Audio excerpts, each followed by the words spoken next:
The table don't break for Nigeria today, February 9, 2026.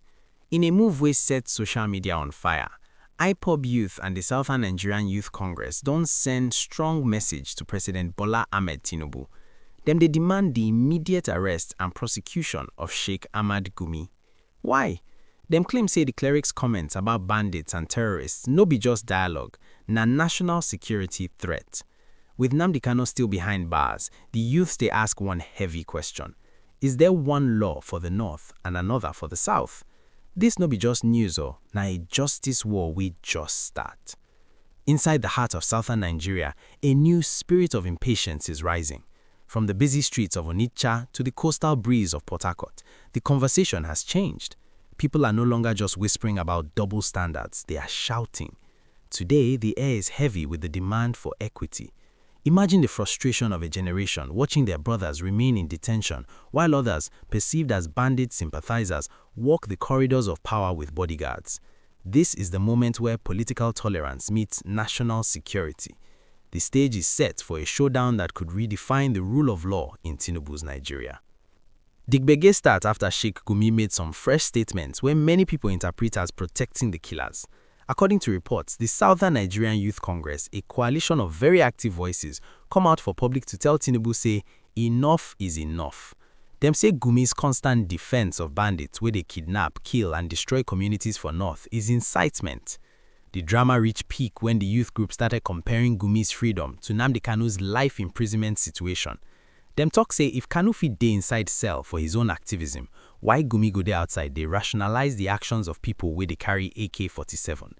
The youth group applauded the military's effort to fight insecurity, but them insisted say the enablers must follow the criminals go jail. The narrative is no longer just about bandits, it is now about equality before the law. The formal demand. The Southern Nigerian Youth Congress has officially called for a thorough investigation into Gumi's comments to determine if they violate the Terror Prevention Act. Government status. As of this broadcast, the presidency has not issued a formal arrest warrant or response to the Youth Congress's demand. The legal context. Nigeria's anti-terrorism laws prohibit the advocacy or support for proscribed groups. The legal debate rests on whether advocating for dialogue constitutes legal support for terrorism. The arrest demand. Southern youths want Gumi arrested for comments supporting bandits. The Kanu comparison. Youths are highlighting the contrast between Gumi's freedom and Nnamdi Kanu's detention. The accusation. Gumi is accused of rationalizing terrorism and undermining military morale. Demand for equity.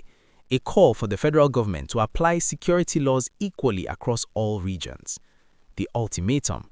Youths have signaled that continued silence from the presidency will lead to further civic action. Let's explore the doctrine of legal parity. In a democracy, for laws to be respected, they must be blind. This means the same weight used for an agitator in the South must be the same weight used for a cleric in the North.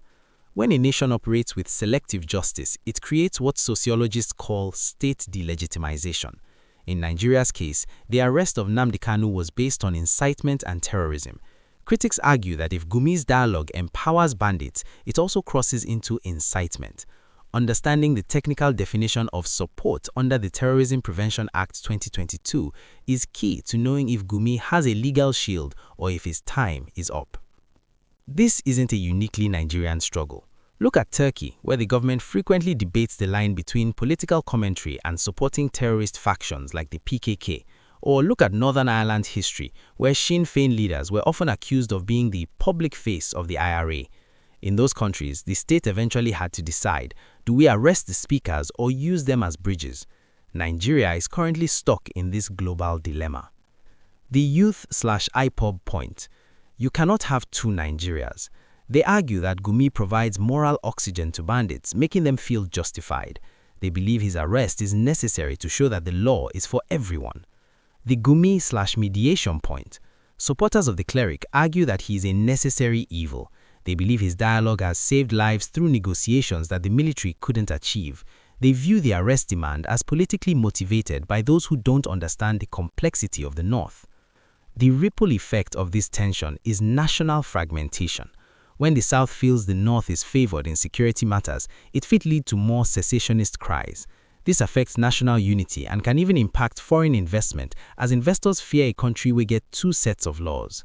For the average Nigerian, this means more tension for roads and a feeling say justice now for those we get connection. My people, this matter choke. I want ask una, you feel say Tinubu should arrest Gumi to show say equity dey Naija, or you think say Gumi's dialogue dey help save lives for North? Drop your honest thoughts for the comments, make we see the region where they more vexed. And if you want us to keep exposing these double standards for our justice system, abeg smash that like button now. Subscribe to Street Voice, make you no carry last in this national debate. Hit the bell, make you know when the government respond. Last month, our community discussed the Nnamdi Kanu dilemma. User at Igboman in Lagos commented, "Wait until a northern leader does half of what Kanu did, then we will see if the law is truly blind." Well, today that comment don't land for our front door. We are seeing exactly what the community predicted. What is the future forecast? We expect the Department of State Services (DSS) to invite Sheikh Gumi for a friendly chat to calm the southern nerves, but a full arrest is unlikely in the next 30 days due to political stability concerns. However, we forecast that the legal team of Nnamdi Kanu will use this Gumi controversy as evidence of discrimination in their next court appearance by March 2026. As we wrap up this justice briefing, make we remember say one law, one nation no be just slogan, na the foundation of peace. IPOB youth don't talk their own, Southern youths don't join, and now the ball dey Tinubu's court. Whether the president's action or silence, history go judge. Stay vigilant, stay questioning, and always stand for equity. I go see you for the next update. One love.